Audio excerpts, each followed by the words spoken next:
uşaqlar, bugün mən sizə feilin ikinci hissəsini izah edəcəm. Biz keçən dəfə təsriflənən feillər haqqında danışdıq. Təsriflənən feilin nə olmasını və təsriflənən feillərə hansılarının aid olmasını qeyd etdik. Bugün isə təsriflənməyən feilin təsriflənməyən formalarını izah edəcəm. Feilin təsriflənməyən formalarına aid məstər,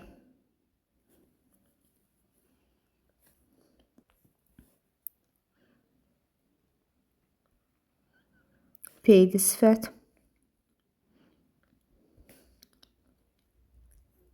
və feili bağlama.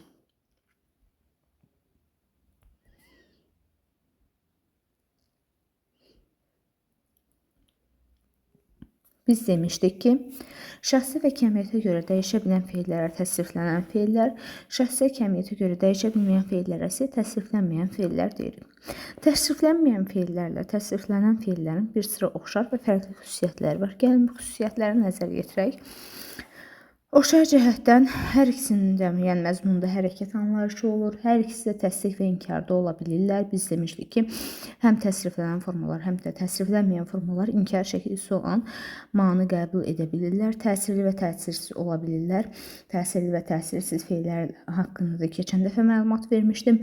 Qrammatik məna növləri, feilin qrammatik məna növlərində həm təsriflənən, həm də təsriflənməyən formalar işlənə bilir.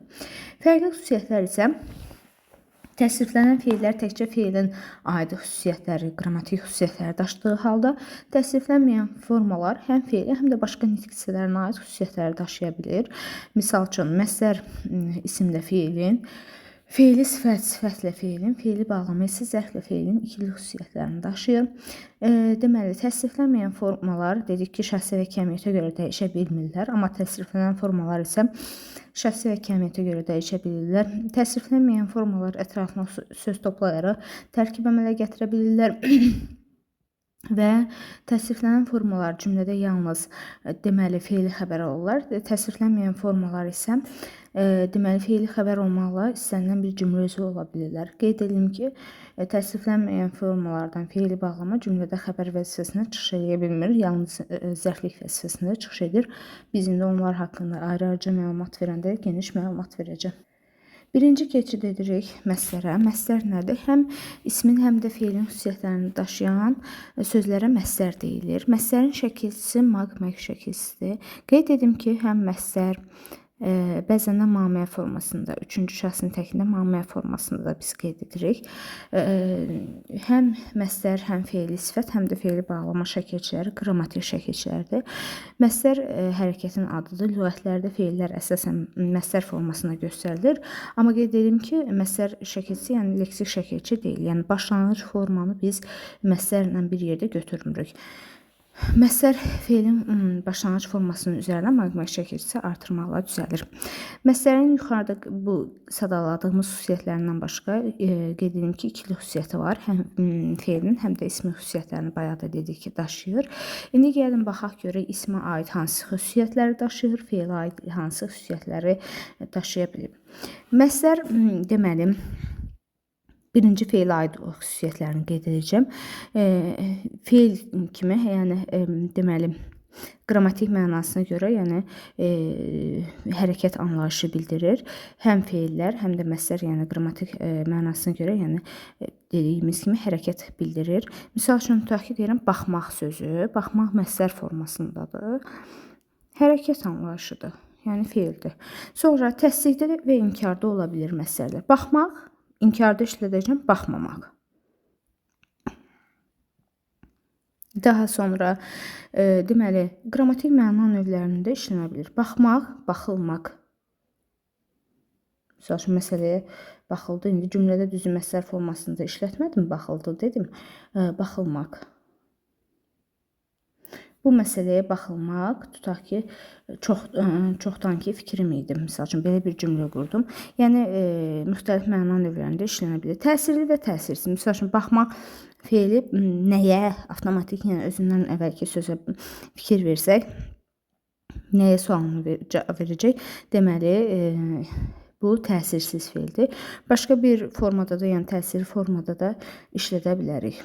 Tutmaq, misal üçün, tutmaq feilini yazaram. Tutmaq nəyi? Bu olacaq təsirli. Ətrafına söz toplayıb məsəl tərkibi əmələ gətirir məsəllər. Bu məsələrin deməli feilə aid olan xüsusiyyətləridir. Məsələnin ismə aid xüsusiyyətləri isim kimi hallanır və mənsubiyyətə görə dəyişə bilir. Lakin qeyd edim ki, məsələlər ismin yəni xüsusiyyətlərini daşısa da isim kimi cəmlənə bilmirlər. Biz oxumaqlar, yazmaqlar, nə bilim baxmaqlar bu formada işlədə bilmirik. İsim kimi nə sualına cavab verə bilir. Üçüncü şəxsdə məsələlər dır xəbərli şəkilsi qəbul edib cümlənin ismi xəbəri olur. Cümlənin başqa üzvlərdən tamamlığı, zərfliyi, mübtədası ola bilir. Qoşmalarla birlikdə də işlənə bilir məsələlər. Misal üçün mən tutaq ki, Bakıya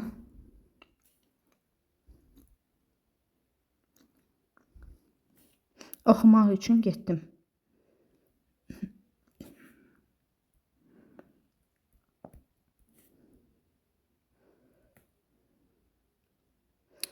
Bu formada, yəni qoşmalarla da işlənə bilirlər. Bu da məsələnin ismə aid xüsusiyyətləridir. Bəzi hallarda üçüncü şəxsi deməli məsələ maq çəkicisi əvəzinə ma formasında işlənə bilər. Məsəl üçün, onun oxumağı, onun oxuması və s. formada biz işlədə bilirik. Bu oldu məsəl. Sonra fe'li sifət həm fe'lin, həm də sifətin xüsusiyyətlərini daşıyan sözlərdir. Fe'li sifət şəkilçiləri bunlardır. Birinci, mış üssü 4. Mış üssü 4 şəkilçisi ilə keçmiş zaman mənalı fe'li sifətlər yaranır. Misal üçün, oxumuş qız. Tutaq ki, oxumuş qız.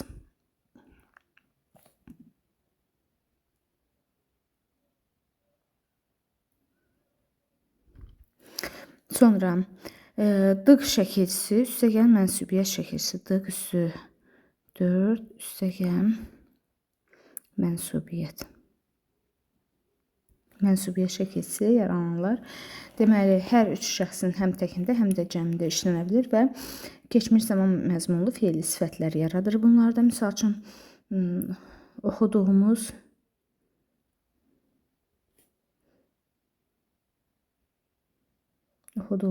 kitab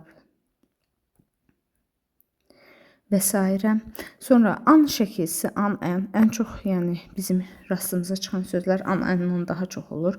Oxuyan qız, indiki zaman məzmunlu fe'li sifətlər yaradır.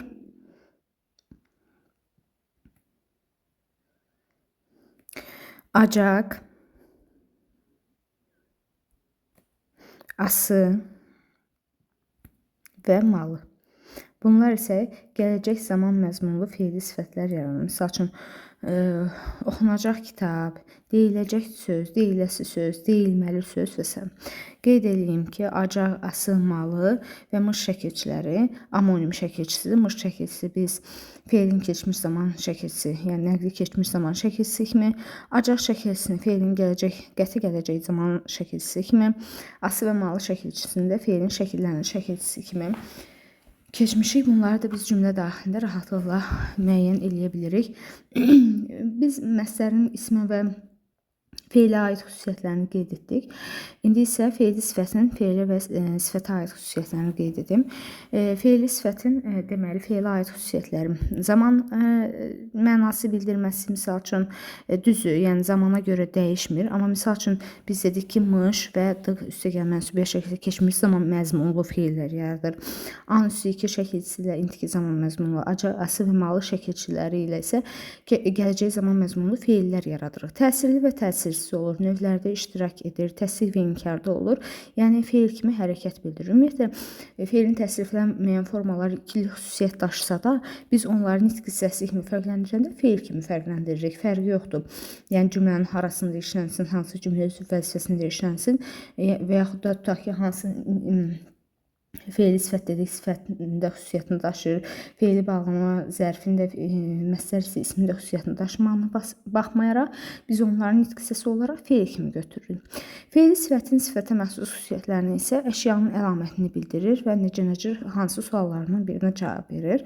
Adətən aid olduğu isimdən əvvəl gəlir, yəni və demək olar ki, daha çox təyin vəzifəsinə çıxış edir. və xəbərli hissi qəbul edərək o cümlədən ismi xəbər vəzifəsində də çıxış edə bilər. İsimlər, daha doğrusu sifət kimi isimləşə bilirlər. Yəni özündən sonra işlənən ismi itirdikdə fe'li sifətlər isimləşə bilirlər, yəni substantivləşə bilirlər. Qeyd edim ki, fe'li sifətlə fe'ldən düzələn sifətin adətən şagirdlər qarışdırırlar. Bunların da bir sıra oxşar və fərqli xüsusiyyətləri var. Onları yəni cümlədə fe'ldən düzələn sifəti və yaxud da fe'li sifəti necə fərqləndirmək lazım olduğunu mən sizlər üçün qeyd edim. Deməli, oxşar xüsusiyyətləri biz deyə bilərik ki, həm fe'li sifət, həm də fe'ldən düzələn sifət aid olduğu isimdən əvvəl gəlir. Hər ikisi isimləşə bilir. Bayaq da qeyd etdim ki, isimləşə bilir və deməli ismin qrammatik şəkilçilərini qəbul edə bilir isimləşdikdə və cümlədə ismi xəbər vəzifəsinə çıxış edə bilir. Hər ikisi əşyanın əlamətini bildirir, eyni suala cavab verir, suallarını da dedik necə və hansı və cümlədə də əsasən təyin vəzifəsinə çıxış edir. Lakin deməli fe'li sifətlə fe'li sifətlə fe'ldən düzələn sifətin bir sıra fərqli xüsusiyyətləri də var. Hər birinin öz xüsusi şəkilçisi var. Qeyd edim ki, fe'li sifət şəkilçiləri qrammatik şəkilçilərdir.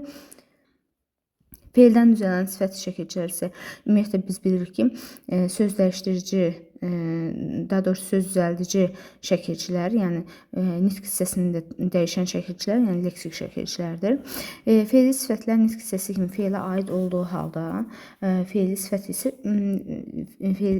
fe'ldən düzələn sifətlər isə sifətdir. Qeyd edim ki, fe'li sifətlər inkar şəkilçisi qəbul edə bilir, çünki onlar fe'llər qrammatik məna növlərində iştirak edə bilirlər, amma fe'ldən düzələn sifətlər üçün biz bu sözləri deyə bilmərik.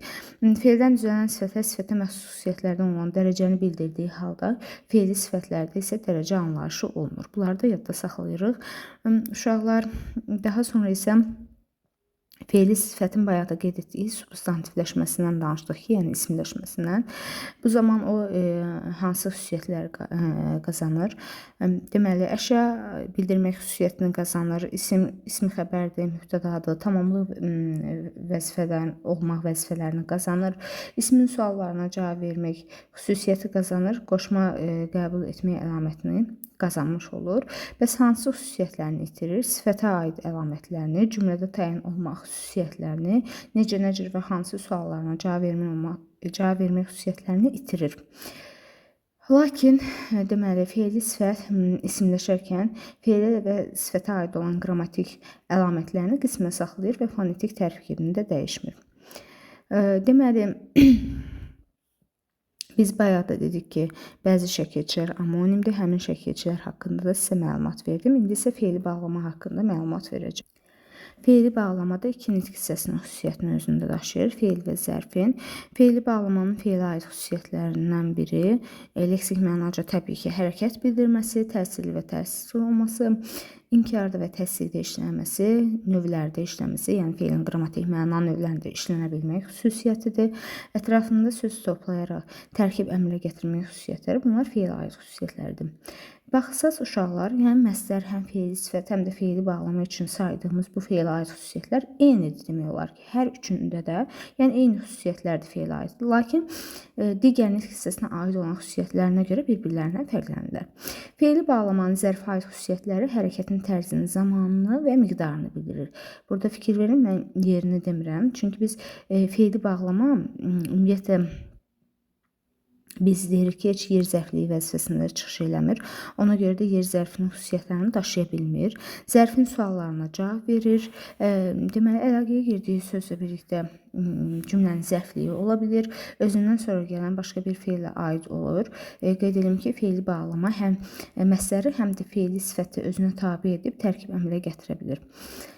Fe'li bağlama bayaq da dedim ki, cümlədə yalnız zərflik vəzifəsinə çıxış eləyə bilir. O da ki, yer zərfliyi vəzifəsinə çıxış eləyə bilmir. Deməli, fe'li bağlama şəkilçiləri aşağıdakılardır. Onlar da qrammatik şəkilçilərdir. Ən çox işlənən şəkilçilərdən biri ıb şəkilçisi. Ib şəkilçisi, bu şəkilçi fe'li bağlamalar deməli, əsasən müxtəlif xüsusiyyətlər verir. İşin əsas fe'ldəki işdən deməli, əvvəl icra olunduğunu bildirir. Misal üçün, tutaq ki, deyirəm ki, o üzünü yuyub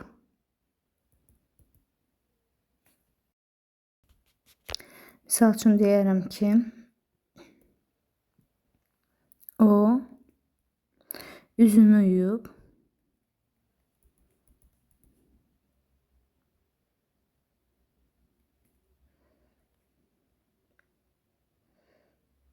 Tutaq ki, süfrəyə əyləşdi.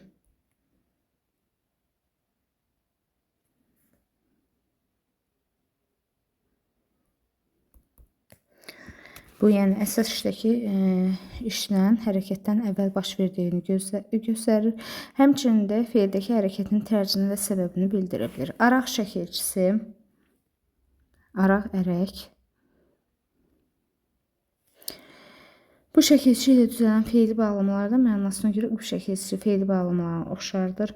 Misal üçün, o qaçaraq yanıma gəldi. Bu formada deyə bilərik. A təkrarlanan ə formasında. Bu feil bağlamalar deməli tərz mənasını verir. O tutaq ki, qaça-qaça gəldi, gülə-gülə danışdı və s. Madan şəkilçisi. Madan şəkilçisi vurğu qəbul etmir. Bu da müxtəlif mənalar verə bilər. Hərəkətin zamanı, bəzən də tərzini bildirə bilir bu şəkilçiyə yaranan feili bağlamalar. Mamış şəkilçisi. Bu şəkilçidə madan şəkilçisi ilə yaxınlıq təşkil edir, yəni onu əvəz edə bilir. Misal üçün, o mənim yanımda dayanmadan getdi, o mənim yanımda dayanmamış getdi. Bu formada deyə bilirik. Anda, sonra dıqda, dıqca, önca, sonra arkən,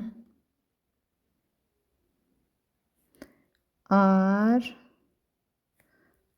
və ərməz. Bu açılışı belədir. Bu şəkilçilərdə feili bağlamalar yaranır. Bunları da yadda saxlayırıq. Deməli, feili bağlama şəkilçilərindən madan şəkilçisi vurğu qəbul etmir. Arkən, önca, dıqca və araq şəkilçiləri isə deməli araq, sonra önca, dıqca və arkən. Bu şəkilçilərin isə ikinci tərəfi vurğu qəbul etmir. Bu da oldu feili bağlama. Bu qədər feilin təsriflənməyən formaları da ümid edirəm ki, sizlər üçün aydın oldu. Sağ olun.